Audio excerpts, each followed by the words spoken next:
tuqqanimga 25 kun bo'ldi. O'sha payti spiral qo'yib qo'yishgandi.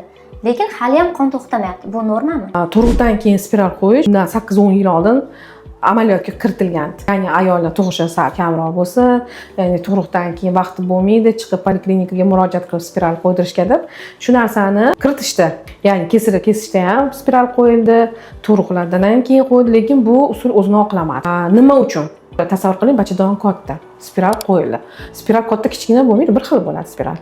Mana qo'yildi spiral, bachadon to qisqarguncha spiral qayerga kelib qolishini Alloh o'zi va ayollar o'zi biladi.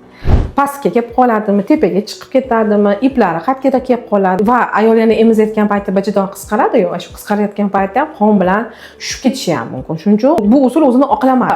Hozirgi kunda umuman tavsiya qilinmaydi. Birinchidan hozir bu xato. Ya'ni tug'ruqdan keyin darrov spiral qo'yish.